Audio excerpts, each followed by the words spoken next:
ಲೋಕೋದ್ಧಾರಕ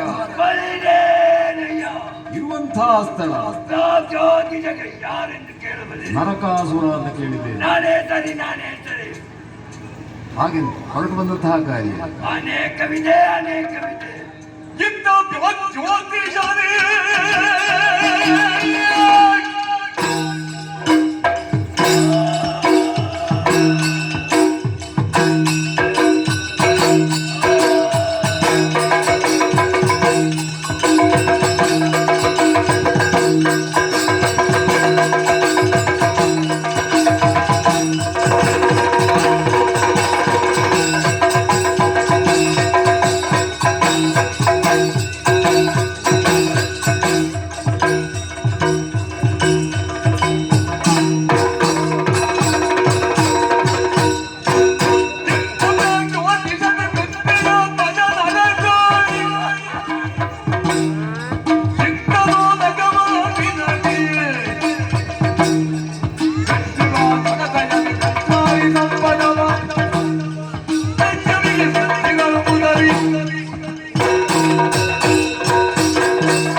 ಪ್ರಪಂಚದಲ್ಲಿ ಹುಟ್ಟಿದ ಪ್ರತಿಯೊಬ್ಬರಿಗೂ ತಂದೆ ತಾಯಿ ಎಂಬ ಹಿನ್ನೆಲೆ ಇದ್ದೇ ಇರುತ್ತದೆ.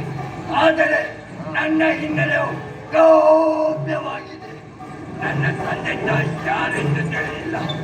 ಅವರ ಪಾಲನೆ ಹಾಗೂ ಪೋಷಣೆಯ ವಾತ್ಸಲ್ಯವನ್ನು ನಾನು ಪಡೆದಿಲ್ಲ. ನರಕ ಪಾಲದಲ್ಲಿ ಬಿದ್ದು ತಳವಳಿಸುತ್ತಿರುವ ಕಾಲದಲ್ಲಿ ವಸಿಷ್ಠರ ಆಗಮನವಾಯಿತು. ನರಕ ಪಾಲದಲ್ಲಿ ಬಿದ್ದು ತಳವಳಿಸುತ್ತಿರುವ ಮಗನು ಅವರ ಆಶ್ರಮಕ್ಕೆ ಕೊಂಡೋಗಿ ಸಾಕಿದರು. ಯೋಗ್ಯ ವಿದ್ಯಾಭ್ಯಾಸವನ್ನು ಬೆಳೆಸಿದರು.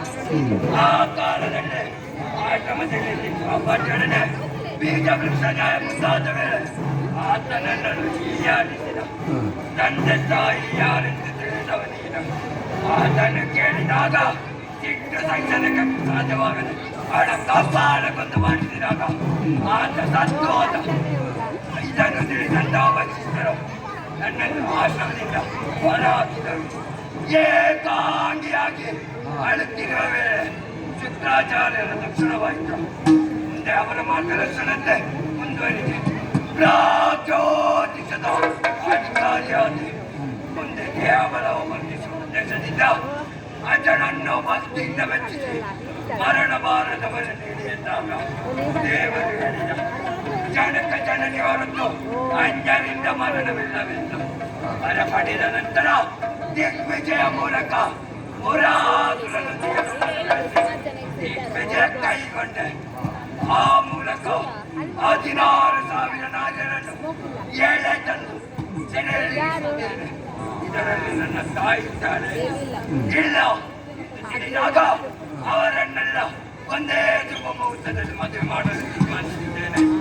ಇದ್ದಕ್ಕಿದ್ದಾಗೆ ನಾರದರ ಆಗಮನ ಬಂದು ಹೇಳಿದ ವಿಷಯ ನನಗೆ ತಕ್ಕ ಏನು ಬರೆಯಾಲ್ವಲ್ಲ. ಆ ದೇವೇಂದ್ರನ ಮಡದಿ ಅದು ಸಚ್ಚಿ ಅವಳೇ ನನಗೆ ಸರಿಯಾದ ತಿಳಿದ ನಾಕವನ್ನು ಸ್ವಾಧೀನ ಮಾಡುವುದಕ್ಕೆ ತೀರ್ಮಾನಿಸಿದ್ದೇನೆ. ಅದಕ್ಕಾಗಿ ನಾನು ಹೋಗುದಲ್ಲ ಎಲ್ಲಿ ನಮ್ಮ ಮರಳಿ ಕಡೆಗೆ